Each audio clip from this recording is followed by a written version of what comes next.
Some patterns in scripture appear so often that they quietly shape the story, without ever drawing attention to themselves. When something repeats across different texts, written over centuries by various authors, it often serves a purpose beyond simple decoration. These recurring elements are sometimes called literary motifs or typological structures, and they function like a quiet undercurrent in the narrative. They aren't just for style. They build connections, reinforce themes, and guide the reader's understanding in subtle ways. For ancient audiences who were deeply immersed in an oral culture, repetition was a powerful tool. It made complex ideas memorable and helped transmit stories accurately from one generation to the next. In a world without widespread literacy, patterns were the threads that held the grand tapestry of tradition together. So when we encounter a familiar sequence or a repeated phrase, it might be a signal, a gentle prompt to pay closer attention and look for deeper connections that tie disparate parts of the text into a more cohesive whole. In biblical narratives, this technique of repetition can signal emphasis, continuity, or a profound connection between events and figures separated by vast stretches of time. It guides the reader without explicit instruction. Think of it less like a roadmap with bold signs and more like a series of faint echoes. A theme introduced in Genesis might resonate in the Psalms and find its fulfillment in the prophetic books. This isn't always about direct quotation. Sometimes it's a structural parallel, a sequence of events that mirrors an earlier story. For instance, a figure might face a trial in the wilderness, descend into a foreign land, or receive a divine promise under similar circumstances as a predecessor. These parallels aren't accidental. They create a sense of unity and suggest that a larger, overarching story is unfolding. This technique invites the reader to become an active participant, to notice these connections and ponder their significance. The meaning isn't handed over. It's discovered through careful observation. Ancient audiences, particularly in the Near East, were trained from a young age to recognize and interpret patterns. Storytelling wasn't just entertainment. It was the primary vehicle for transmitting cultural memory, law, and theology. Repetition wasn't seen as redundant, but as a sophisticated literary device.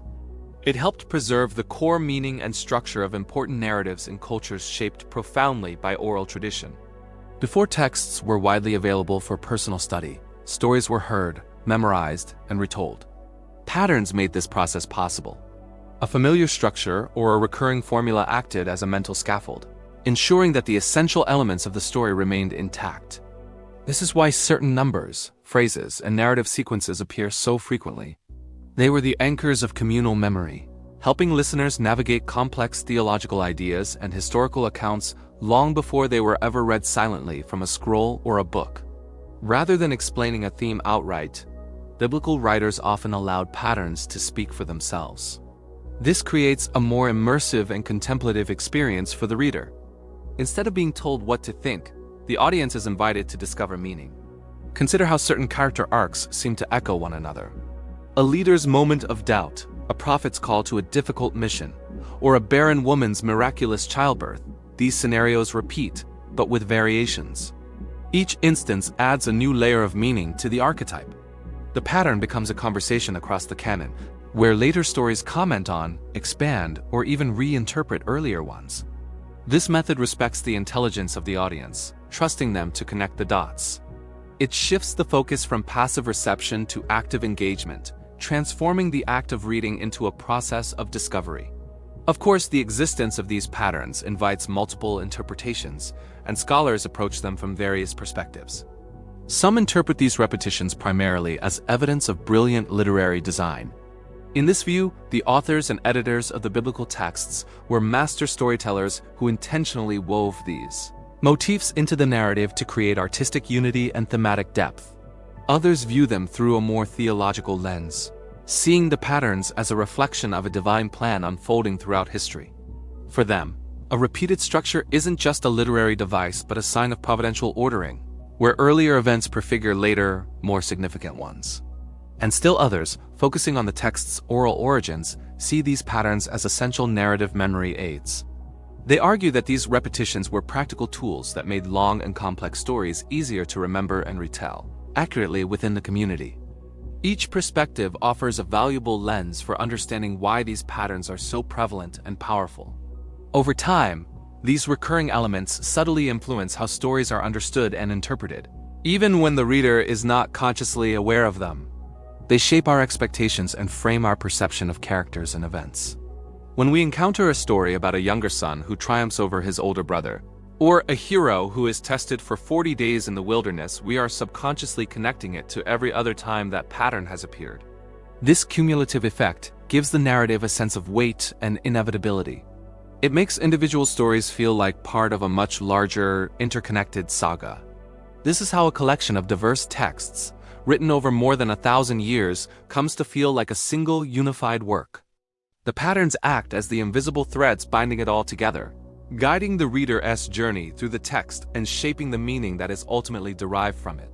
This subtle guidance invites reflection rather than direct instruction. It allows meaning to unfold gradually over multiple readings and a lifetime of contemplation. The text doesn't exhaust its meaning on the first encounter. Instead, the patterns create space for wonder and inquiry. By refraining from overt explanation, the narrative encourages the reader to pause and ask questions. Why does this story feel familiar? What is the connection between this event and one from centuries earlier? This process transforms reading from a simple act of information gathering into a contemplative practice. It's an invitation to enter into the world of the text and explore its rich layers of meaning at one's own pace. The most profound insights are often those that are discovered, not dictated. If you enjoy exploring how subtle patterns shape the meaning of ancient texts, you're welcome to subscribe for more reflections like this one.